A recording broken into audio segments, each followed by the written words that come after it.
ॐ मधुरं मधुरेभ्योऽपि पावनेभ्योऽपि पावनम् मङ्गलं मङ्गलेभ्योऽपि हरेर्नामैव केवलम् आब्रह्मस्तम्भपर्यन्तम् सर्वं मायामयं जगत् सत्यं सत्यं पुनः सत्यं हरेर्नामैव केवलम् हरेर्नामैव केवलम् भजे ब्रजैकमण्डनं समस्तपापखण्डनम् स्वभक्तचित्तरञ्जनं सदैव नन्दनन्दनम् सुपेच्छगुच्छमस्तकं सुनादवेणुहस्तकम् अनङ्गरङ्गसागरं नमामि कृष्णनागरम् मनोजगर्वमोचनं विशाललोललोचनम् मनोजगर्वमोचनं विशाललोललोचनम्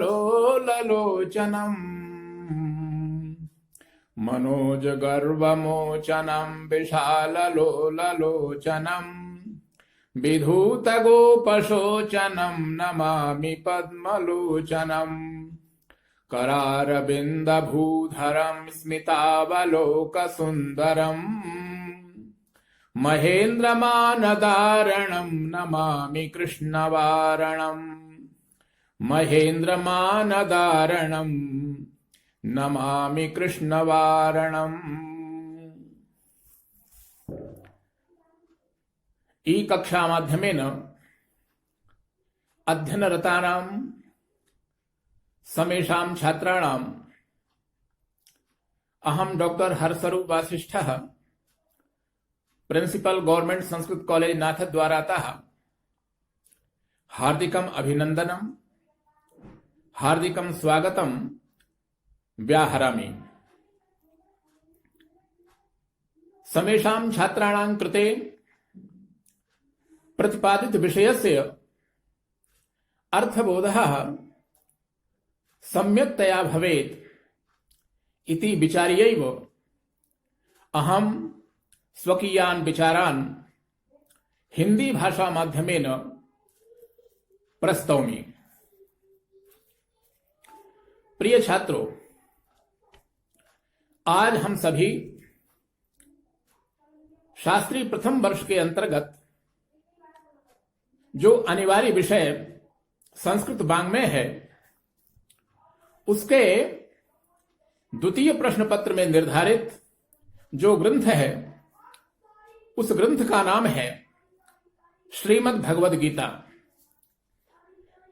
गीता का द्वितीय एवं तृतीय अध्याय राजस्थान संस्कृत यूनिवर्सिटी जयपुर के पाठ्यक्रमानुसार आप लोगों की कक्षा में निर्धारित है।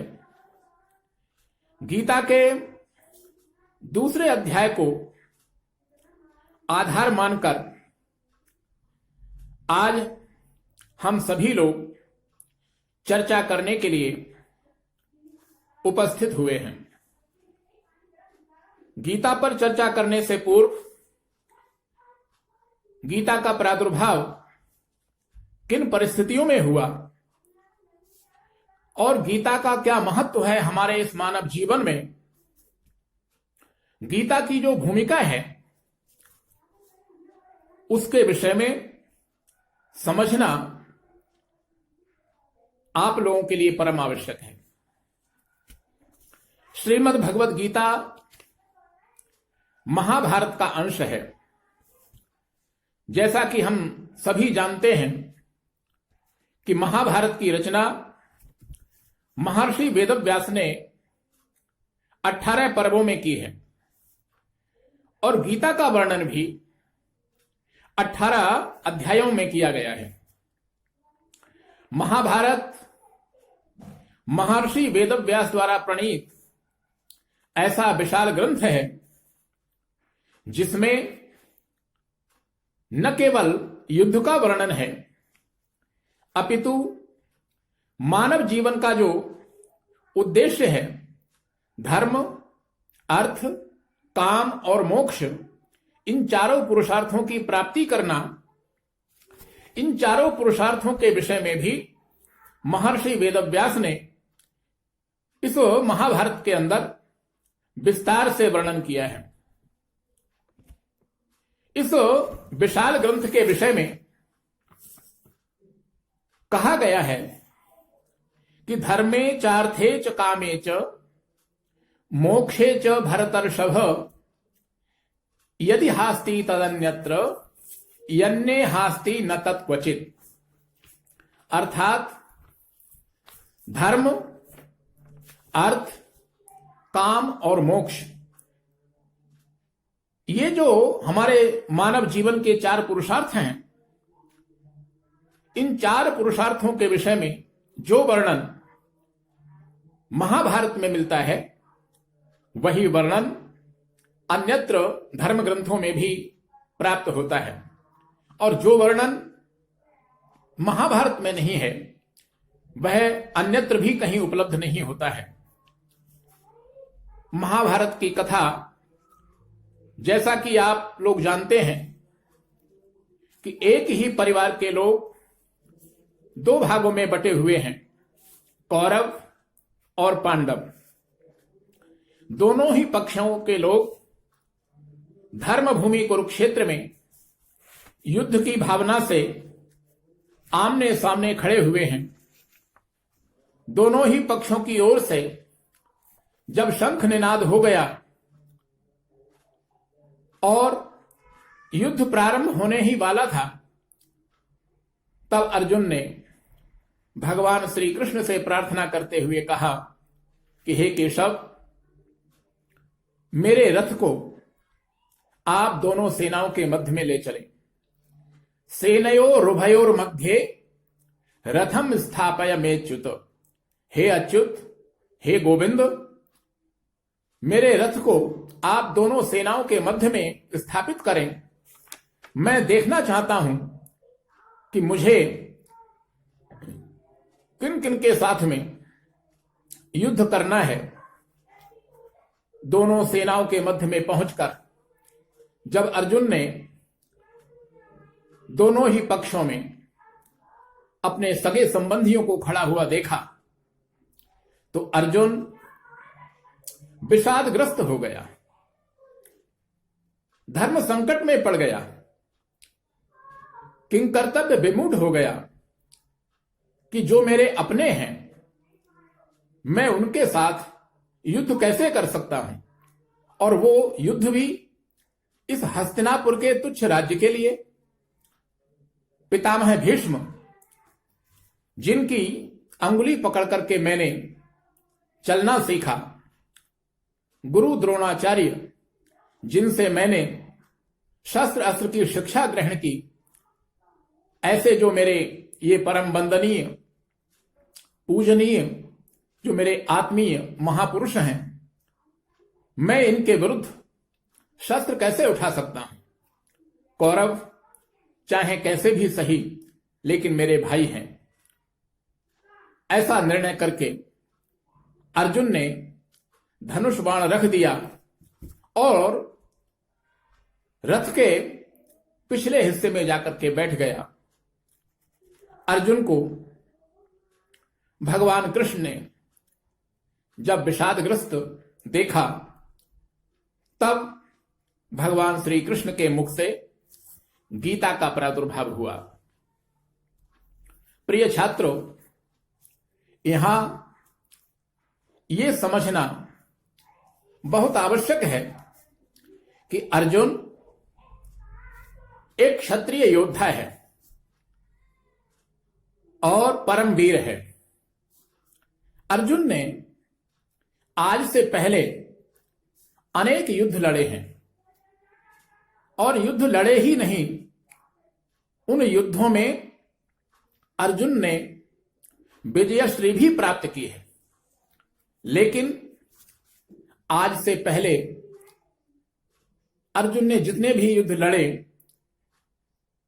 उन सभी युद्धों में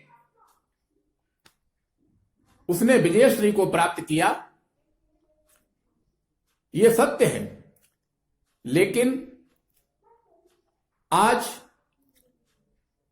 अर्जुन के समक्ष धर्म संकट यह है कि आज वह अपने व्यक्तियों के सम्मुख खड़ा हुआ है। अर्जुन ने आज से पहले जितने भी युद्ध लड़े वे सभी पराये व्यक्तियों के साथ में लड़े।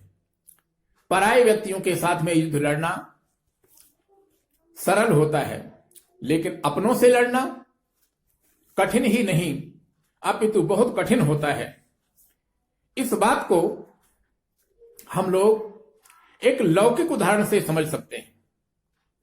मान लीजिए हम लोग पैदल सड़क पर जा रहे हैं और हमारे पैरों में जूते भी नहीं हैं, नंगे पैर हम लोग सड़क पर चल रहे हैं और चलते चलते आगे चल करके आधा किलोमीटर का रास्ता ऐसा आ जाता है कि जहां सड़क पर कंकर पत्थर बिछे हुए हैं।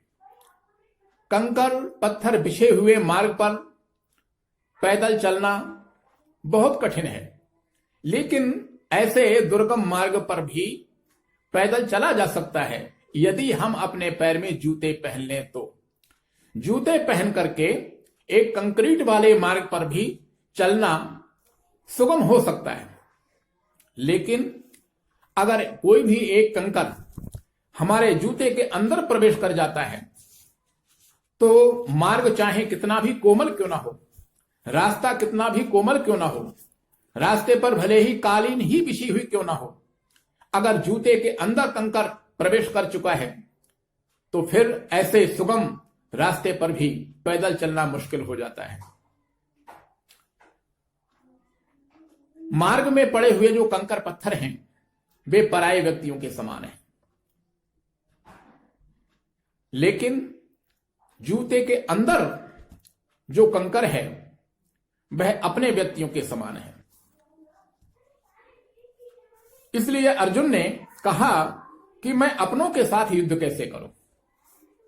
अर्जुन को किंकर्तव्य विमूढ़ हुआ देखकर, अर्जुन को विषादग्रस्त हुआ देखकर भगवान श्री कृष्ण ने जो उपदेश दिया उसी उपदेश का नाम है श्रीमद् भगवद गीता। गीता के विषय में कहा गया है कि गीता सुगीता कर्तव्या किमन्यै शास्त्र विस्तरैः या स्वयं पद्मनाभस्य मुख पद्मादभिनिसृता। अर्थात गीता को ही हम अपने जीवन का सुंदर गीत बनाएं, गीता को ही हम अपनी जीवन पद्धति बनाएं, क्योंकि अनंत शास्त्रम बहुलाश्च विद्या अल्पश्च कालो बहुविघ्नता च यत्सारभूतम् तदुपासनीयम् हंसो यथा क्षीरमिवाम्बुमध्यात् हंसो यथा क्षीरमिवाम्बुमध्यात्।